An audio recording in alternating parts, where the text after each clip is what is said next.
Assalamualaikum warahmatullahi wabarakatuh. Alhamdulillah. Pemirsa, apa kabarnya? Semoga Allah selalu memberikan kita nikmat iman dan kebahagiaan untuk kita semua. Amin. Kembali lagi bersama kami berdua, saya Teguh Wisnu. Dan saya Zizi Syahab. Kita kembali bertemu dalam acara Berita Islami Masa Kini. Alhamdulillah, hari ini kita ada dua pembahasan ya, insya Allah Zia.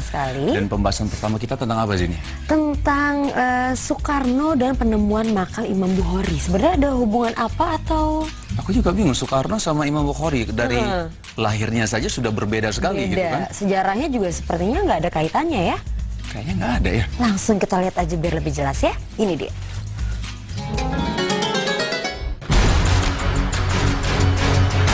Soekarno dan penemuan makam Imam Bukhari. Pemirsa beriman, sebagai masyarakat Indonesia, kita pantas berbangga hati karena negara kita memiliki kontribusi yang besar terhadap dunia, khususnya dunia Islam. Sebagai umat Muslim, kita pasti mengenal Imam Bukhari. Beliau adalah seorang ahli hadis yang termasyhur di antara para ahli hadis sejak dulu hingga kini, bersama dengan Imam Ahmad, Imam Muslim, Abu Daud, Tirmizi, An-Nasai, dan Ibnu Majah. Bahkan dalam kitab-kitab fikih dan hadis-hadis beliau memiliki derajat yang tinggi. Sebagian menyebutnya dengan julukan Amirul Mukminin fil Hadis atau pemimpin kaum mukmin dalam ilmu hadis. Lalu apakah hubungan antara kontribusi bangsa Indonesia dengan Imam Bukhari? Pemirsa beriman, berikut pemaparannya. Imam Bukhari terlahir dengan nama Muhammad bin Ismail bin Ibrahim bin Al-Mukhirah bin Barzibah Al-Jufi Al-Bukhari. Beliau lahir pada 13 Syawal 194 Hijriah di kota Bukhara, sebuah kota yang terletak di Asia Tengah. Sebuah kota kuno yang kini merupakan bagian dari Republik Uzbekistan. Masa kecil Imam Bukhari penuh dengan keprihatinan. Di samping menjadi anak yatim, beliau juga tidak dapat melihat karena buta. Tidak lama setelah lahir, ibunya senantiasa berusaha dan berdoa untuk kesembuhan beliau. Alhamdulillah, dengan izin dan karunia Allah, menjelang usia 10 tahun matanya sembuh secara total. Perhatiannya kepada ilmu hadis yang sulit dan rumit itu sudah tumbuh sejak usia 10 tahun. Hingga dalam usia 16 tahun beliau sudah hafal dan menguasai buku-buku seperti Al-Mubarak dan Al-Waqi. Bukhari berguru kepada Syekh Ad-Dakhili, ulama ahli hadis yang termasyhur di Bukhara pada usia 16 tahun bersama keluarganya. Ia mengunjungi kota suci Mekah dan Madinah, di mana di kedua kota suci itu beliau mengikuti kuliah para guru-guru besar ahli hadis. Pada usia 18 tahun beliau menerbitkan kitab pertamanya, Hudaya As-Sahabah wa Tabi'in, atau peristiwa-peristiwa hukum di zaman sahabat dan tabi'in. Karya Imam Bukhari lainnya antara lain adalah Kitab Al-Jami As-Sahih, Al-Adab Al-Mufrad, Al-Tarikh As-Saghir, At-Tarikh Al-Awsat, At-Tarikh Al-Kabir, At-Tafsir Al-Kabir, Al-Musnad Al-Kabir, Kitab Al-Ilal, Raf'ul Yadain fi Salah, Birrul Walidain, Kitab Ad-Duafa, As-Sami As-Sahabah, dan Al-Hibah. Di antara semua karyanya, yang paling monumental adalah Kitab Al-Jami As-Sahih yang lebih dikenal dengan nama Sahih Bukhari. Beliau jatuh sakit di Hartan 10 km dari Samarkand saat mengunjungi sanak familinya dalam perjalanan ke Samarkand untuk menjalani sisa hidupnya. Imam Bukhari akhirnya meninggal pada tanggal 31 Agustus 870 Masehi pada malam Idul Fitri dalam usia 62 tahun kurang 13 hari. Beliau dimakamkan selepas sholat zuhur pada hari raya Idul Fitri. Sebelum meninggal dunia, ia berpesan bahwa jika meninggal nanti, jenazahnya agar dikafani 3 helai kain, tanpa baju dalam dan tidak memakai sorban. Pesan itu dilaksanakan dengan baik oleh masyarakat setempat dan beliau meninggal tanpa meninggalkan seorang anak pun. Setelah wafat, keberadaan makam Imam Bukhari tidak ada yang mengetahui lokasinya secara pasti. Disinilah bangsa Indonesia memiliki peran besar. Adalah Insinyur Soekarno yang kala itu masih menjabat sebagai Presiden Negara Indonesia yang mengawali kontribusi Indonesia bagi makam Imam Bukhari. Hal ini terjadi tahun 1961, ketika pemimpin tertinggi Partai Komunis Uni Soviet sekaligus penguasa tertinggi Uni Soviet, Nikita Sergeyevich Khrushchev, mengundang Bung Karno ke Moskow. Khrushchev memiliki tujuan untuk menunjukkan pada Amerika bahwa Indonesia berdiri di belakang Uni Soviet. Namun dengan berbagai pertimbangan, Bung Karno tidak mau begitu saja datang ke Moskow.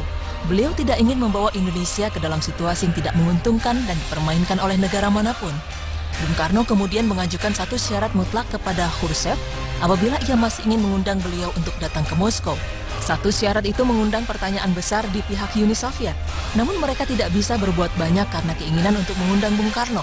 Syarat tersebut adalah tuntutan untuk menemukan makam Imam Bukhari, sang ahli hadis yang pada masa itu lokasi peristirahatan terakhirnya terkesan terlupakan.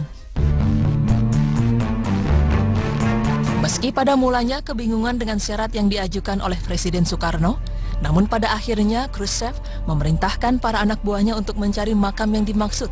Namun pencarian terhadap makam yang dimaksud tidaklah mudah. Setelah berbagai usaha dilakukan belum menunjukkan hasil yang positif, Khrushchev menanyakan kembali kepada Presiden Soekarno, adakah syarat lain selain menemukan makam Imam Bukhari? Namun, Bung Karno bersikeras dengan syarat awal tersebut. Hal itu benar-benar ditekankan oleh Bung Karno apabila Uni Soviet memang ingin mendapat dukungan. Setelah mengerahkan anak buah terbaiknya serta mencari informasi dari orang-orang tua Muslim di daerah Samarkand, akhirnya makam Imam Bukhari ditemukan meski keadaannya memprihatinkan karena kurangnya perhatian. Khrushchev memerintahkan pemugaran dan penghiasan makam yang baru saja ditemukan itu. Setelah semua proses selesai, Khrushchev kemudian menghubungi Bung Karno, dan tak lama setelah itu Bung Karno pun menyanggupi untuk datang ke Moskow. Sehari setelah kunjungan ke Moskow, Bung Karno dan rombongan singgah ke Samarkand, berziarah ke makam Imam Bukhari. Peristiwa ini terjadi pada tanggal 12 Juni 1961. Menurut penuturan Rahmatullah Sultanov, juru kunci makam Imam Bukhari, seperti diterjemahkan Timur Mirzaev, beliau tiba pada malam hari dan langsung membaca Al-Quran sampai pagi hari tidak tidur. Pemirsa beriman, sejak saat itu, makam Imam Bukhari diketahui keberadaannya oleh dunia, namun tertutup untuk dikunjungi, terkecuali bagi masyarakat Indonesia yang ingin berziarah ke makam tersebut. Masyarakat Indonesia mendapat keistimewaan sebagai tanda terima kasih karena berkat pemimpin bangsa Indonesia lah makam Imam Bukhari bisa ditemukan. Perbuatan baik Bung Karno kepada umat dengan mengajukan syarat pencarian makam Imam Bukhari memberikan manfaat kepada masyarakat luas. Ini membuktikan bahwa perbuatan baik sekecil apapun akan Allah balas sesuai dengan firman Allah yang artinya, sesungguhnya Allah tidak menganiaya seseorang walaupun sebesar zarah, dan jika ada kebajikan sebesar zarah, niscaya Allah akan melipat gandakannya dan memberikan dari sisinya pahala yang besar. Quran Surah An-Nisa ayat 40.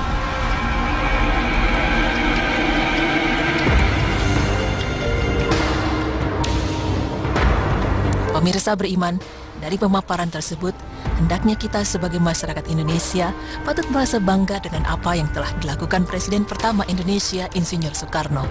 Beliau memberi contoh nyata bahwa dengan melakukan hal yang baik bagi bangsa dan agama, balasan dari kebaikan itu tidak hanya kita sendiri yang mendapatkan, tapi juga dapat dirasakan oleh masyarakat luas hingga lintas generasi. Ada baiknya, hal itu menjadi pemicu bagi kita untuk menjadi pribadi yang lebih baik. Semoga informasi yang telah kami berikan bisa memberikan tambahan ilmu dan manfaat bagi pemirsa sekalian. Amin.